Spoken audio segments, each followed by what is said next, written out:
Hearing damage. Okay, so we had talked briefly about what could damage your hearing. Now that you understand the mechanism of hearing, you see all of the different areas where something could actually damage your hearing. First of all, listening to loud music can either damage the inner workings of your middle ear, or something in the cochlea can actually get overexcited with too much energy.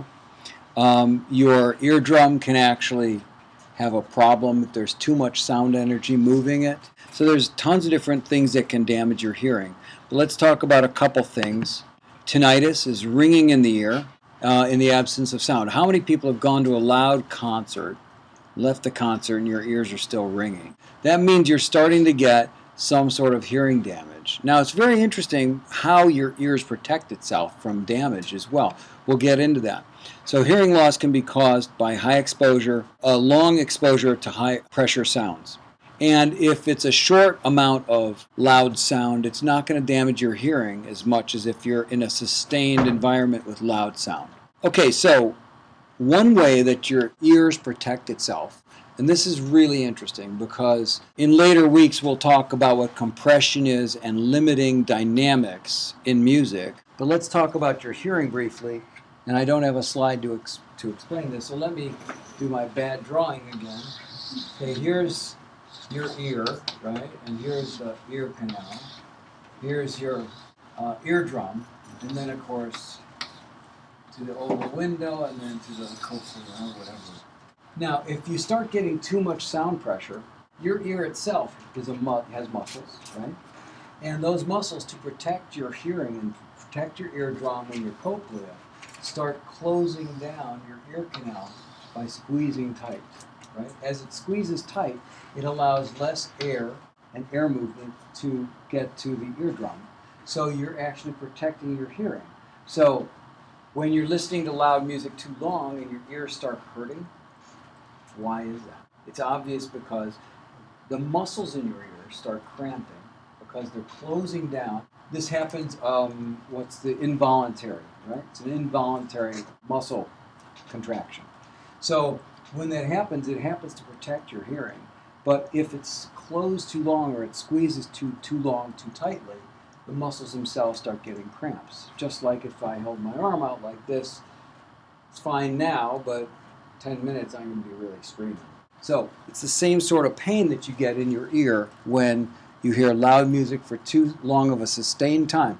The first time when you start feeling pain, that is the signal for you to get out of that environment. Because what's going to happen is, after you feel pain for a moment, or depending on each individual, but after a period of time, what happens is these muscles cannot contain the contraction, and they start relaxing, right? And as they relax, you get too much sound pressure into your eardrum and start damaging your hearing.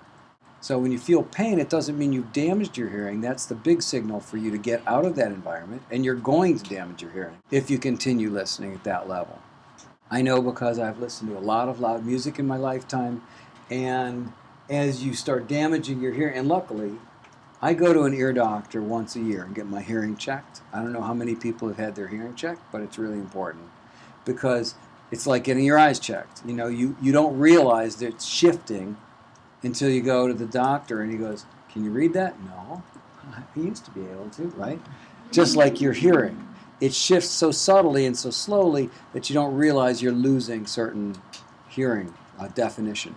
But this is a typical reason for damaging hearing, is listening in a loud environment too long. There are times when you start hearing ringing and buzzing and stuff like that in your hearing.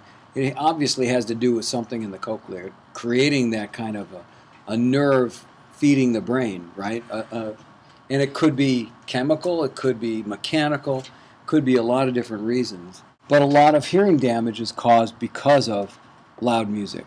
And I was always told that when I was a kid, and naturally what I used to do, instead of having headphones back when I was like in 6th grade, I used to take 2 stereo speakers and point them together and put my head in the middle and turn it up. So it's a wonder I don't have hearing damage. I used to listen so loud. And now that I understand the mechanism of hearing, we should all understand why loud music sounds better. Does everybody agree that loud music sounds better? Yes. That's why people like to go to concerts, because it's loud, you feel it, you hear it, you put on your headphones, you turn them up, it sounds better when you turn them up. It always does. Why? Because you're getting more energy through the ear canal to the eardrum, which the low frequencies then are able to penetrate deeper into the cochlea. So you're able to hear more low frequencies, right? More energy directly aimed at the eardrum. But then it can get damaging if you listen too loud too long, because, of course, anything that's good, you keep doing it more and more and more. I want more and more and more, and you get used to it. And then eventually you turn it up so loud that you actually damage your hearing. And actually, I was running sound for a band years ago now, and where I was standing was in front of one of these huge stacks of speakers, and it got so loud that this ear was ringing for about a week. I went to the ear doctor to make sure I didn't really damage my hearing, because I thought, oh, I really damaged my hearing. Now I'm going to be like Beethoven, you know.